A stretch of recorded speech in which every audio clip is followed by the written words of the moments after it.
So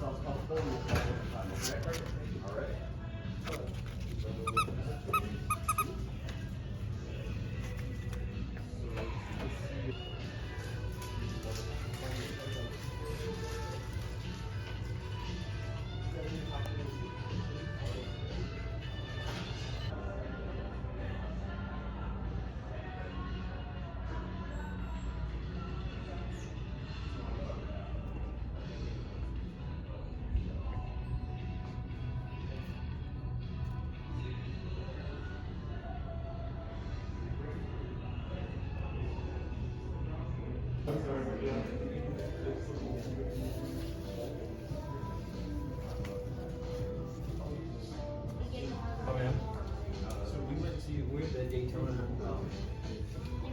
flea market. I bought one of the little Miller light jacket.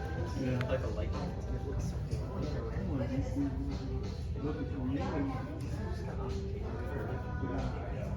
Oh, no, these are normally in that.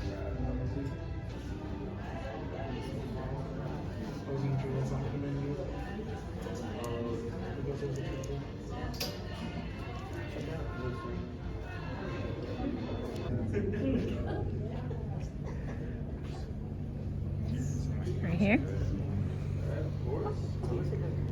And last, aside from that, I think it's all the boring stuff out of the way. What you guys are drinking right now, Miller Lite. That is our flagship beer. When you think of our company, you're usually thinking of Miller Lite. It is one of the most difficult beers, though, to brew consistently. Every single 12-ounce pour, can, or bottle only has 96 calories in there with a whole lot of flavor.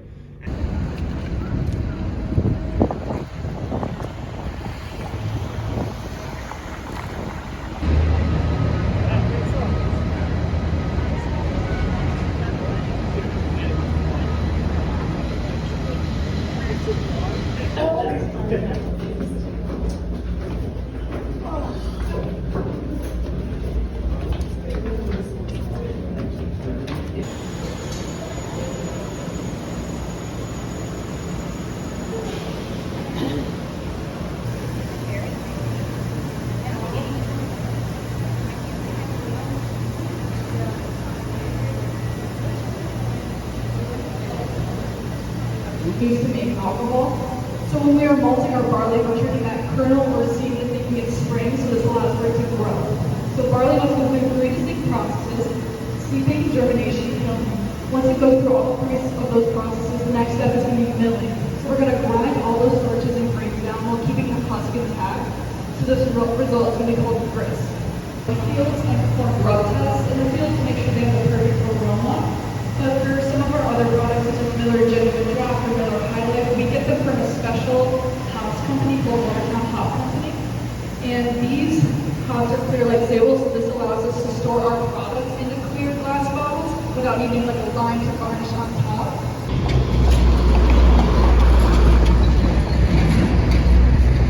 You said your favorite beer was brewed here before. What beer is that? What was that? What beer is your favorite beer that's brewed here? Currently, it is Juicy Peach by Kugels. That was supposed to be a seasonal. It was so successful, did it a year round. And the best news for you guys is we literally just tapped a keg of that today in our beer garden. So it is straight off the line, fresh and delicious for you. So I will do nothing.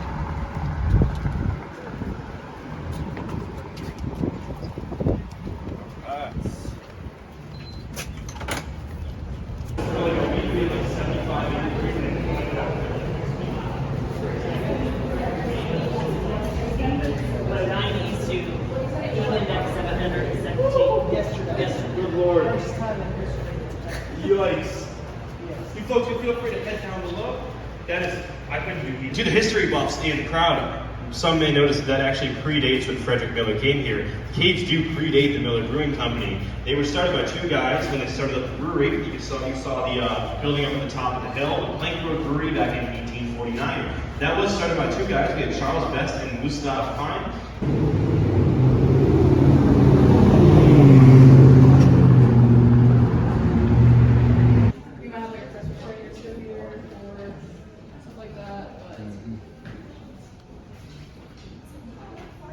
Structure and built the current brick structure that we see here today. So that was completed with a rooftop beer garden, billiard tables on the 2nd floor, and that long hallway down there actually used to be a bowling alley. But then Prohibition hits, right? So we weren't making any money off our tavern, so we decided to lease it out to innkeepers, and hence the name Miller Inn. So we leased it out to one innkeeper in particular. His name was Hans. So he completed the whole second floor into his own kind of apartment style. And then Welcome in, guys. Welcome. Oh. Exciting job or not? Yep. To our south packaging facility. So here on our campus, we actually have two packaging facilities. On this side of the street, we are doing almost all of our canning. We have 3 canning lines here, averaging about 1,800 cans every single minute. You can watch our kegging line over there is going to do all of our kegging.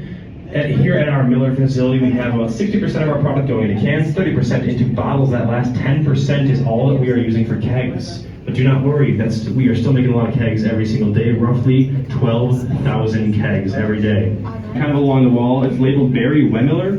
That is one of our heat pasteurizers here. So most of our canned and bottled product is going through the process of heat pasteurization.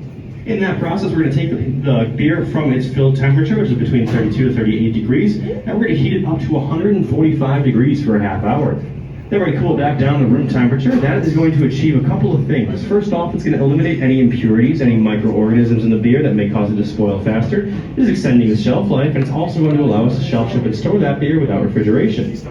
There is as that heat pasteurization, but it never actually pasteurizes it, so it remains a true draft beer. Now, once you guys reach the end there, Brooke is going to give you a little safety spiel about what we're going to go to next. We're going to be heading down onto the factory floor.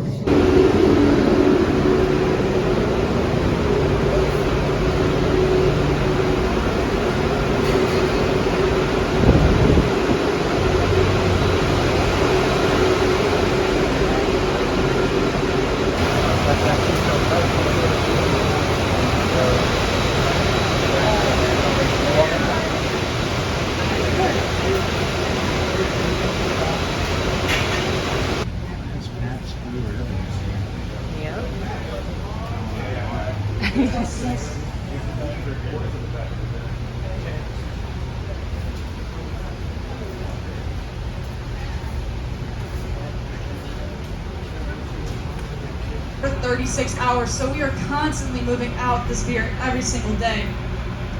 20% of the product that we produce here right in Milwaukee is going to stay in Wisconsin.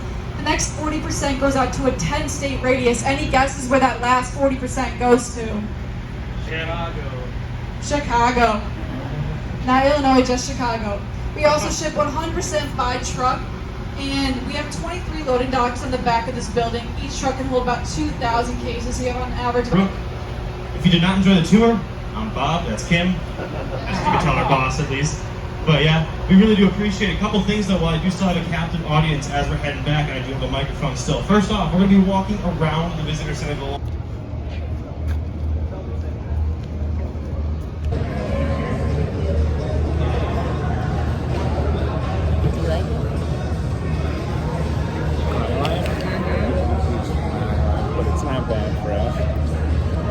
It's pretty good.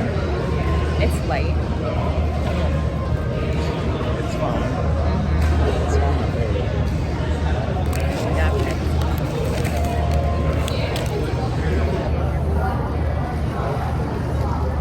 This is the peak. Sure, yeah, lime and Google on the beach. Oh, this is good. It just tastes like peach juice. It smells very. Yeah, that's what makes it good. It doesn't taste like beer. It's fine. For the shandy better than something. The lemon. Yeah.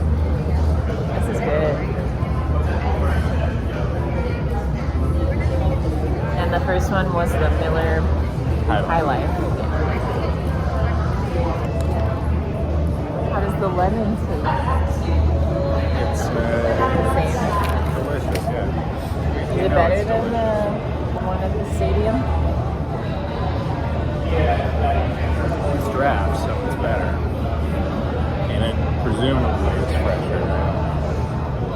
Yeah. I hope. I got another peach because this one is really good.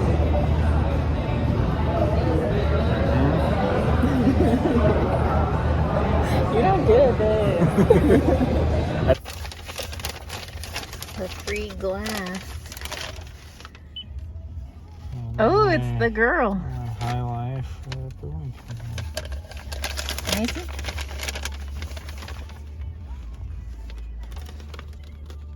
That's pretty cool. Mm. So for $10 we each got one of these and 3 samples. It's a good deal.